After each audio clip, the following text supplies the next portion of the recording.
आमदार हिरामण खोसकर यांनी मुख्यमंत्री शिंदेंची भेट घेतली आहे। शिंदेंसोबतच्या भेटीमुळे राजकीय चर्चांना उधाण आलं आहे, तर व्यावसायिकांसाठी भेट घेतल्याचं खोसकर यांनी स्पष्टीकरण दिलंय। जनतेसाठी मी कुठेही जायला तयार आहे असंही खोसकर यांनी सूचक वक्तव्य केलंय। त्यामुळे आता मुख्यमंत्री शिंदे यांच्या शिवसेनेमध्ये खोसकर प्रवेश करणार का अशा चर्चा रंगलेल्या आहेत, कारण खोसकर यांनी क्रॉस वोटिंग केल्याचा आरोप केला जात होता। क्रॉस वोटिंग करणारे जे काँग्रेसचे आमदार आहेत त्यांच्यामध्ये खोसकर यांचंही नाव चर्चेत होतं आणि असं असतानाच आमदार हिरामण खोसकर यांनी मुख्यमंत्री शिंदेंची भेट घेतलेली आहे आणि शिंदेंसोबतच्या भेटीमुळे राजकीय चर्चांना उधाण आलेलं आहे। आणि त्याच वेळेला खोसकर यांनी एक सूचक प्रतिक्रियाही दिलेली आहे। जनतेसाठी मी कुठेही जायला तयार आहे असं ते म्हणतायत। त्यामुळे आता ते कुठे जाणार असं सवाल या ठिकाणी उपस्थित होतोय। सीएम साहेबांना विनंती केली, साहेबांकडे गेलो, त्यांच्या बॉडीगार्डनी सहकार्य केला, गर्दी थांबवली आणि आम्ही 5-25 जण गेलो।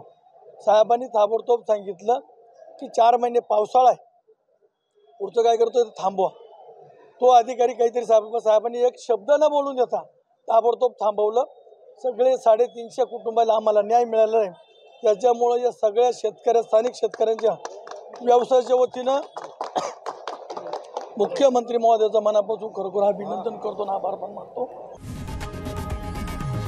लोकशाही मराठी ऐका, पहा, जागरूक रहा।